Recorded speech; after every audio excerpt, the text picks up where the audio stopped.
here to warn people. You keep telling me to shut up. This isn't a game. From the front lines of the information war, it's Alex Jones.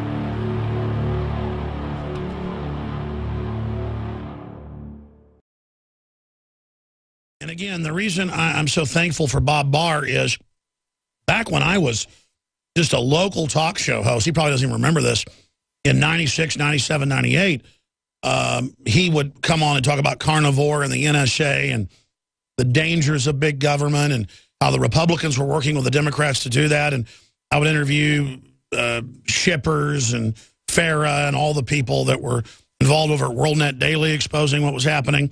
And people got killed. People got threatened. People got, I mean, you think Obama's been bad. Man, Hillary Clinton gets in. I mean, it's just unbelievable.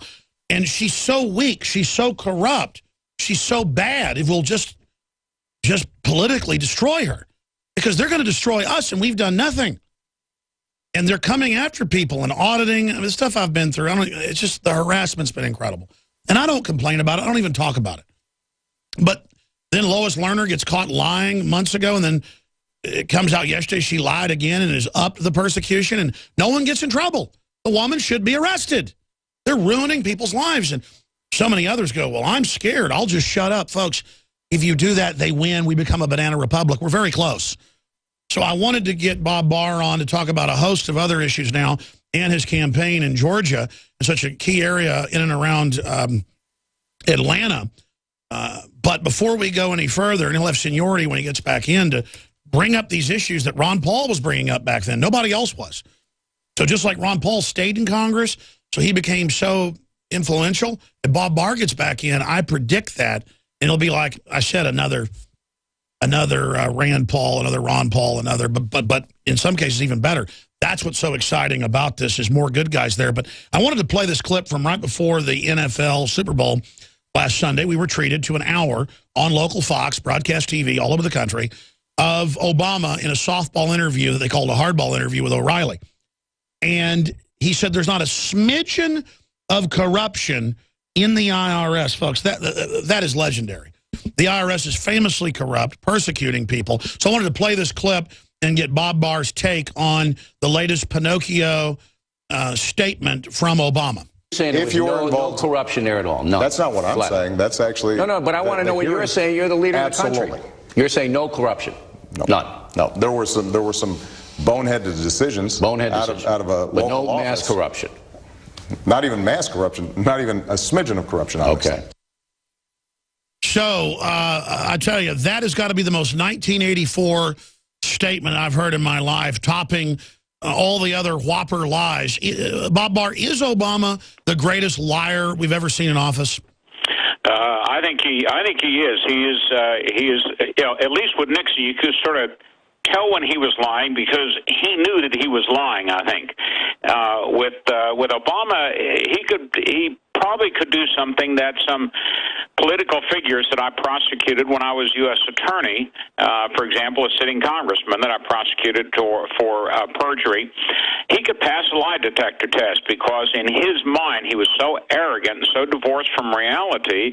You know, in his mind he hadn't done anything wrong because he couldn't do anything wrong. He was so good and so much better than anybody else and could beat the system.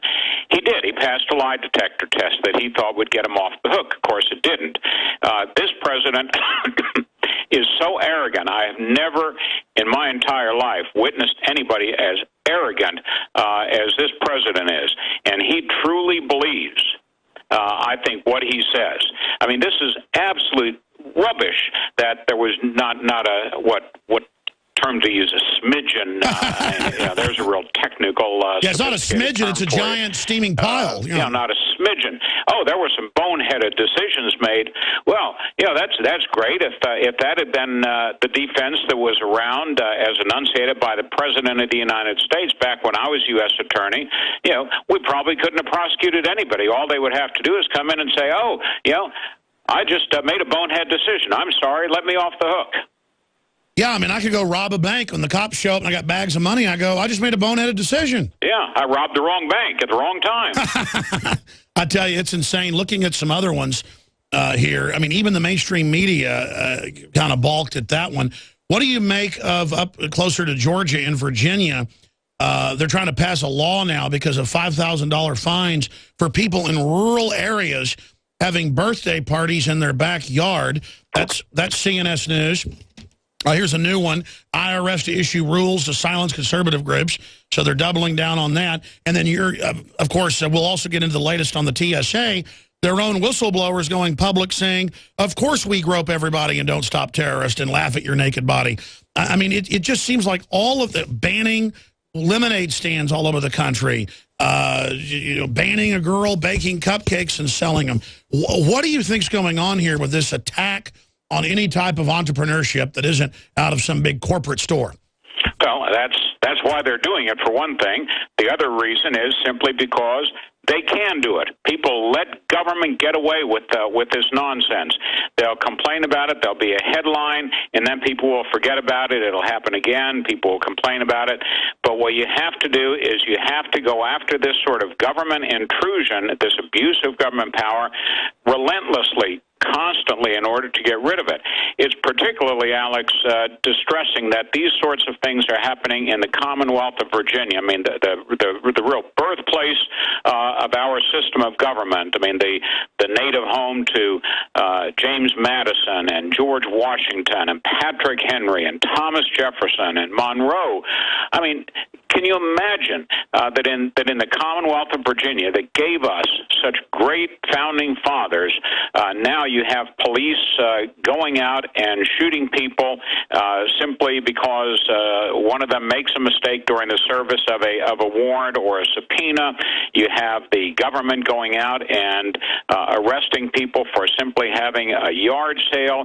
You have police in Fairfax County, Virginia, staking out bars and arresting people because they think they've had too much to drink in the bar before they even get in their car and drive.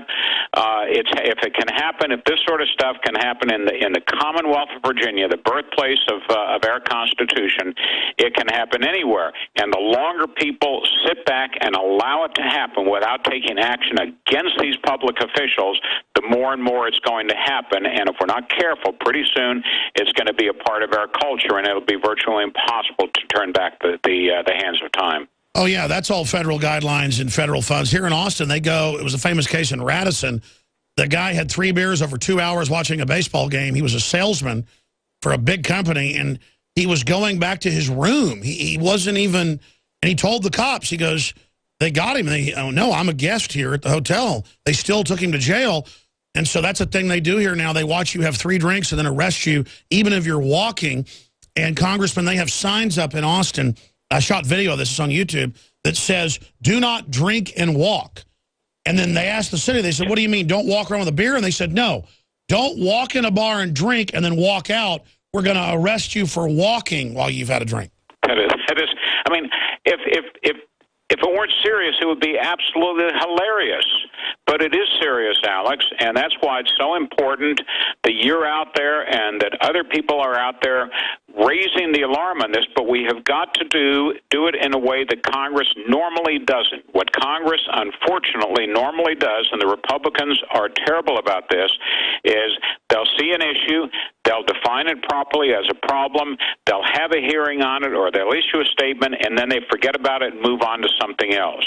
You have to keep after these issues. You have to hold the bureaucrats and the other elected officials' feet to the fire, and you have to go after them over and over and over again. You can't just do it once and forget about it. I know you've got to go, and I want to get some into the campaign here and any other issues that you'd like to raise in closing. But we were talking about political persecution earlier of completely innocent people or folks that have done nothing or when it's clearly politically motivated. What about all the threat fusion documents coming out of the federal government, out of the Obama administration, bad-mouthing libertarians, gun owners, saying returning veterans are the #1 threat? I talk to the police. I see it in the news now where they're preparing them not to fight radical Islamic groups, but to fight, quote, the Pentagon has plans in Virginia, in the Carolinas, to take on the, quote, Tea Party. That's been in Forbes. The new war, crushing a Tea Party rebellion. I mean, this is so over the top that we tend to just sit back, and I even can't respond to it. It's so bizarro, but it really is like some bizarre communist takeover or something. What is your take on that whole move to make law enforcement's main mission now some type of political commissars? I tell you, there's one example that comes to my mind, Alex, while you were mentioning that shows how we can have an impact to fight back. And I know you remember this. We might have talked about on your show a few years ago. It's about 3 years ago, I think, when Missouri had on its official state website references in its fusion center, and I forget the name of its fusion center. It was MIAC. But they had references to me and Ron Paul and one other individual. Aaron Russo. I don't know whether it was him or the fellow down in Florida. It was the filmmaker who made America Freedom to Fascism, but yeah. Okay, but anyway, what they did is they said basically on their fusion site, these are examples of things you have to watch out for. Ron Paul or Bob Barr bumper stickers, people carrying the "Don't Tread on Me" flag and so forth. And what we did is Ron Paul and I and the other, and again I apologize, I forget who the other person was. Oh, it was Chuck Baldwin. Chuck Baldwin. Whoever. What we did is we fought back and we got them to remove it from their website. So that's just one little small example that we can, if we do it the right way, and if we don't let them off the hook, we can in fact start stopping this nonsense. But if we don't fight it, and don't fight it relentlessly at the state level and at the local level and at the private citizenry level and at the federal level, it will in fact take hold permanently and become a permanent part of our culture, basically a police state. Exactly. There is that attempt to convert us into a classical authoritarianism. We have to define this march as authoritarianism, not as safety. And of course, I now remember who the other person was. It was Chuck Baldwin, presidential candidate. Chuck. Yeah, Chuck Baldwin. But for me, it shows the extremism of the Democrats, who we know wrote that, and Obama's people had that put in from the Southern Poverty Law Center, to put Ron Paul and Bob Barr in a thing saying they might be, terrorist or connected to terrorism. It really shows they want to politically persecute us, and it shows that we're the real opposition. In closing, it's not a joke, and it's not hypothetical, Alex. It is very real what they're doing. In closing, tell us about the campaign, how it's going. Tell us about the website. Well, two examples of how well the campaign is going. One, just a couple of weeks ago after I was on your show, some of my opponents blasted me for being on your show. That tells me how well our campaign is going. Secondly, just yesterday, we had America's toughest sheriff here. Joe Arpaio was in the district campaigning for me, and Joe Arpaio would not come out here if he didn't believe very strongly how important it is to get Bob Barr back into the Congress. We had a very, very great day of events with Sheriff Joe. The campaign goes well, but as you said just a little bit ago, we cannot take it for granted. The Dems will come after me, my opponents will come after me, and we need people to support us. Bob Barr Congress. It's very simple, www.barrcongress.com, and go to our Facebook site and Twitter and so forth, and anytime I can help you out on the show, just let me know, Alex. Well, thank you, and then hopefully we can get a whole other group of constitutional true conservatives in there, and you and others can help lead them. Soon to be congressman again, Bob Barr, thank you so much, sir. Thank you, Alex. All right, there he goes, folks. Very important interview to get his perspective on things, and you notice as a former federal prosecutor, U.S. attorney, as former CIA, pretty high level, running major operations, and of course, in Congress for over a decade, Bob Barr is pro-gun, is pro-sovereignty, is pro-Bill of Rights, anti-NSA, back when it was not cool to be so. And he had the will to try to impeach Bill Clinton. Believe me, that's very dangerous. So if you don't admire something like that, there's something wrong with you. That's why the media demonizes Bob Barr so much. And I'm not saying he's perfect. Nobody's perfect. The whole issue is I want to get hundreds of Ron Pauls and Bob Barrs and Ted Cruz's, and then even better, then they can go all the way back to a real American system.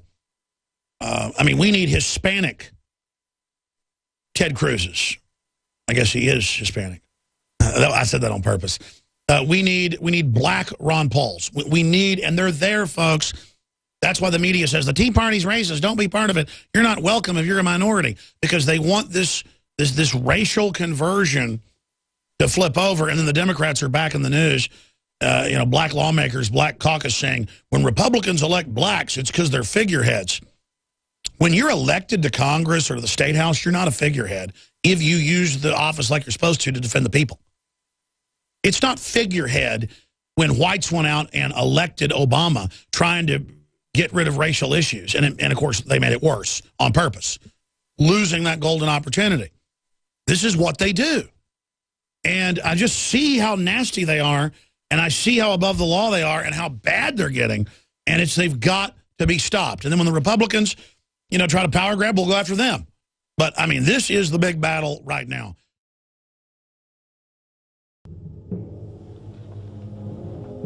The InfoWars crew absolutely loves coffee because we love being awake. And I am somewhat of a connoisseur of coffee. So many times you go to a restaurant or even to a coffee shop and the coffee tastes like garbage. And in all the different coffees I've tried, my favorite is grown in the high mountains, in shade, Arabica, on the border with Guatemala in southern Mexico by the Chiapas farmers. I make sure we've done the research. I make sure it's the very best product that we can offer you when I put my name on it. And I believe, and it's my taste, so you may differ, that this is the best coffee in the world from southern Mexico. Wake Up America Patriot Blend, 100% organic, Arabica shade grown. And then we have the Immune Support, 100% organic coffee, infused with a special type of mushroom known to boost the immunity. This coffee is seriously so smooth. I normally have to douse my coffee with cream and sugar and cinnamon and all kinds of tasty treats, but I drink this black. It is so good. Well, that's why I like it, is that it has a kick, it has really good caffeine in it, it has a good clean wake up that lasts for a long time, doesn't give me a headache, but it's so smooth, it's so delicious. Just try it out for yourself. I'm telling you, this is my favorite coffee. We went through a lot of trouble to bring you this.